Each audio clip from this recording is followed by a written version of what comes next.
Scarce Institute, our patent-pending somnosculpt technology, provides safe and effective dream therapy while you rest in the comfort of our flagship clinic.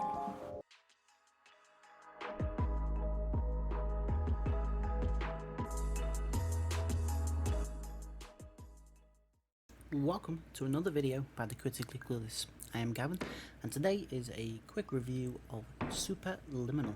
So a massive shout out to Pillow Castle for sending us this game.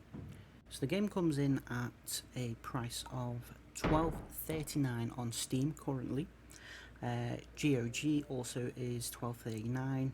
Humble Store and Epic Store currently have it at $15.99. So this game really works the way it is.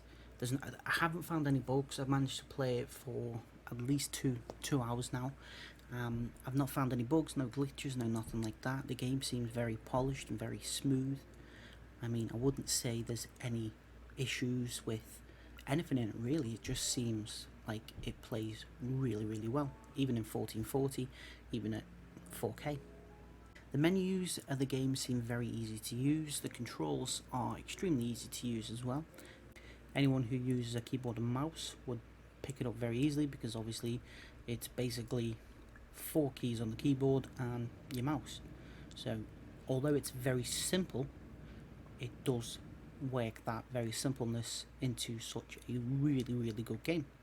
The menus are easy to navigate. You have got a few graphical options, but for a game like this, I don't think you need that many, to be honest. I think what it has is the best sort of thing, because it doesn't bombard you with all these different graphical options.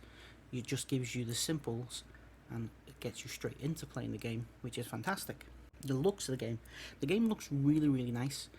I mean, you can play it in 4K, you can play it in 2K, you can play it obviously less, but it doesn't need to be played at the highest resolution, because it's not a graphically intense game. It's more focused on how you play the game, so to say, rather than how the game looks. I mean, it does look fantastic. Going through the corridors and things like that, you know, you're not thinking, oh, this looks very childish, this looks very simple and silly. It just looks and feels really good. The background music for the game is very simple and pleasing. It seems to be sort of jazzy, maybe. I'm not 100% sure. I'm not a music technician, so I don't exactly know what kind of music's playing. This has seemed to be one of the games that I've actually kept the music on, because it obviously does add a little bit of ambience, or ambience, whichever you want to say. The benefit of obviously the music being very simple and very easy to listen to, obviously makes it less distracting. So although there is that background noise for you to listen to, you're not getting distracted by it, because you are concentrating on the game. The game is very enjoyable. It's very thought-provoking. The puzzles are very thought-provoking. I mean, it's not something that you have to sit there and write down certain puzzles so you can understand them. It's something you're looking at for a couple of seconds, you can think, what on earth's this? And then you realise it clicks and you're like, right, okay, I can do this. And it does get you thinking. As you progress through the game obviously gets a little bit harder. Some of the levels get a little bit harder. So the story of the game, from what I can tell, is you are participating in a sleep therapy. And while you're asleep, you're having sort of lucid dreams where you're able to move about and things like that.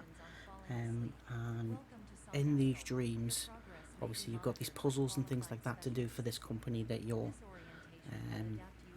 the company that's doing the sleep therapy, so to say.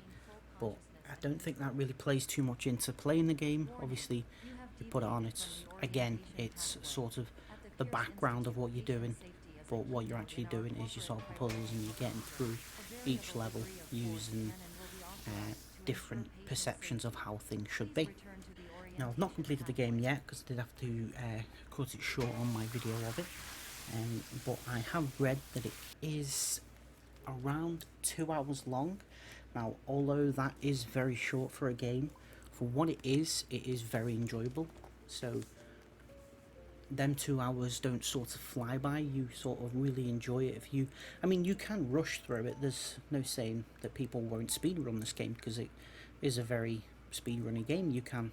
I mean, there is a timer you can actually put in the settings to speedrun the game yourself, but if you take your time and enjoy it, I think the two hours will be well and truly long enough for you to enjoy the game.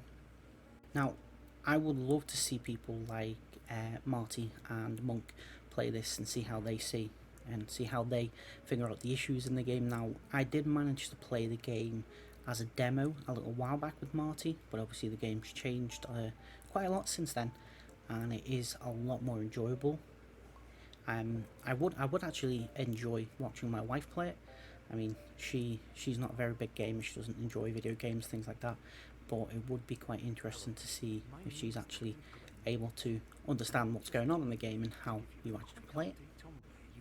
So in total, my score for this game is a very reasonable 8 out of 10. As always, if you did enjoy this video, please leave a like and subscribe, and let us know in the comments if you played Superliminal. Gavin out. See? I don't do creepy!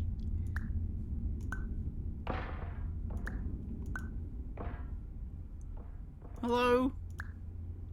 Anyone in there? Hello? Die, you